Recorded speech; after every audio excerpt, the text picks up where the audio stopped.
Welcome back to Glamour Unfiltered, hosted by me, Josh Smith. And today we're joined by a living queen and star of the new movie Lockdown. It's Anne Hathaway. Hi. How are you? I'm doing all right. And yourself?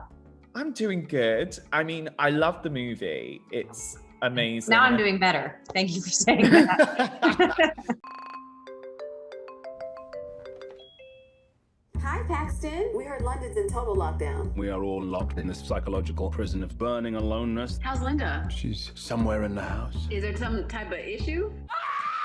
What I loved about it is it so reflects the experience we've all been through and the very personal aspects of being locked down. And for parts of it, I found it quite triggering in places as well to think about that experience of what it's been like. What was probably the most triggering aspect of filming it for you and reflecting on your own journey during this time? I mean, I love screaming into the pillow. That felt great. And it was not in the script. It was just one take. I was just like, well, let me just do this thing that I have done this year. And I finished the take and Doug had this really like cool glint in his eyes and he went, do it again. So that part was I think just, business on top, bedtime on bottom. That felt very true. But in terms of what you were talking about, in terms of being triggering, the hardest scene to film was the scene where I had to fire a bunch of people on Zoom. The nice people that I fired, they were fired because of me. It's not about the virus, it's about who I am and what I do for a living. You fired them well.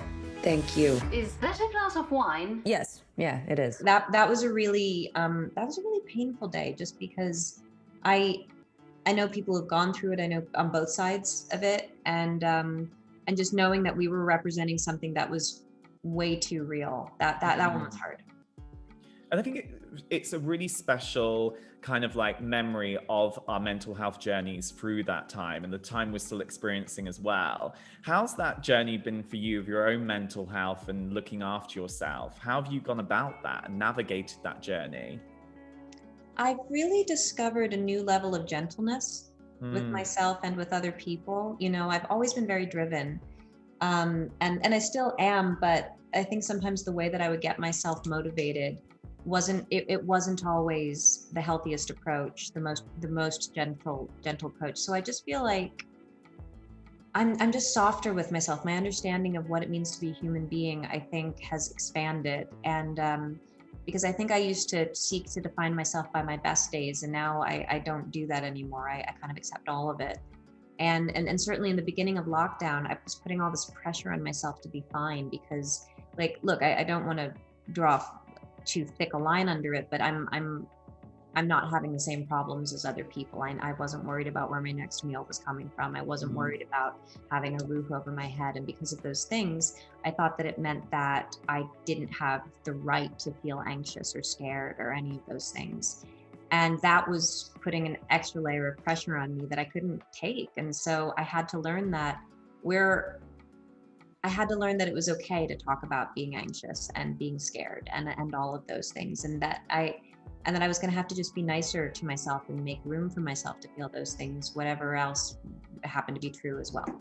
Yeah, because it makes you feel less alone when you talk about experience as well. Because I think the characters really do speak of this experience of the idea of loneliness and being alone and being isolated as well. Like that feeling of isolation, feeling alone, it's something we don't necessarily talk about. And that concept of loneliness needs to be talked about more as well, don't you think?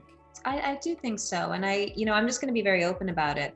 Early on in lockdown, I was supposed to be on a group Zoom and I had an anxiety attack and I couldn't make it. And I decided to write everybody afterward. And it was unusual that I wouldn't be on it. And I decided to write everyone afterwards and just be honest about what had happened. And my people were there for me. And they opened up and they shared their own experiences with it. They shared with me their tips. They offered, they reached out, they followed up. And I just realized that I was more loved than I had actually realized because of that. And if I just kind of papered over it and said, oh no, everything's fine. I just, something came up or the kids if I'd done that, I wouldn't have had that understanding of how extraordinary the people that are in my life really are, you know? I mean, I had that moment over a murder mystery Zoom. I had a breakdown when I was like, the murderer was like, I just can't do this anymore.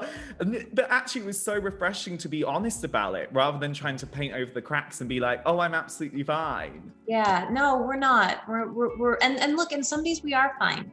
And you know what? Enjoy those days, because as we've learned from this past year, it's really it's really natural that we're going to have days where we're not. And we know that those days are coming too. So do your best to enjoy the ones where you feel like, okay, I'm actually on top of the water today. And I think that's what's so powerful, to see this reflected back on screen so we can see that there's other people going through it. That's the powerful thing, isn't it? That's the hope. That was the hope of this one, you know, that's the hope of it. And for me, that's always the hope of storytelling, is that it makes people feel connected, and that it might make people feel less alone.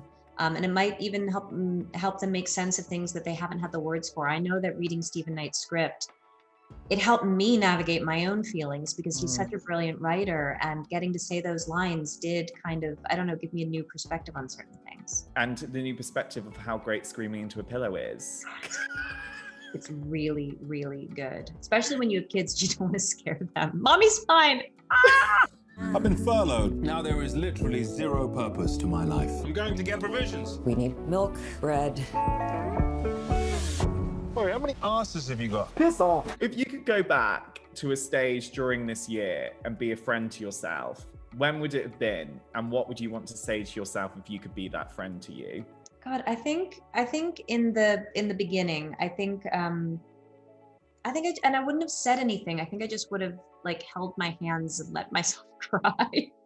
You know, I think that there was this pressure, because you have to understand, I've been a working actress for some time now. I haven't spent this much time at home since I was 16 years old. So there's just a lot of things that I hadn't done in 20 years that I didn't know how to do, and that I've had, you know, and so that there's that process of just learning something for the first time and learning how not to be embarrassed by what you don't know. I think I probably just would have reassured myself that, don't worry, come January 1st, you are going to make a paleo quiche from scratch without looking at a recipe. You're going to figure this out. And so then on those days when I just kind of felt hopeless at everything, I wouldn't have been so hard on myself.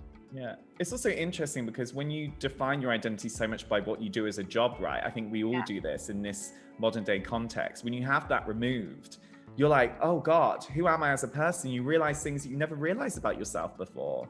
And you realize how unhealthy it is to define yourself by your job. You know, and so I think I know I felt that way. I'm sure a lot of us felt that way, that my understanding of myself became more personal this year. It became so much less about what was going on outside. It became so much less about what was going on in my career and so much more about what was going on in my home. And with yourself, and that's amazing. And thank you so much for opening up about your journey this year.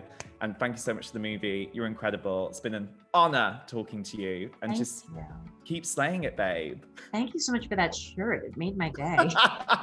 I mean, I borrowed it from my boyfriend after like 2 minutes. And I was like, I'm borrowing this, bye. Oh, he sounds sweet. I'll pass on the compliments to him. He'll love it. Please do. Bye. Look after yourself. You too. Take care. We have a situation, Paxton. All the major department stores are closing. They want everything out in the next 4 days. We have a problem. At Harrods, we have $4 million worth of jewelry. Someone's gonna have to pack the valuables up. I believe you are a man who can be trusted. Yeah, I am. Yeah, I can be trusted. It's gonna have to be someone that we trust, so that means inevitably it's gonna be me.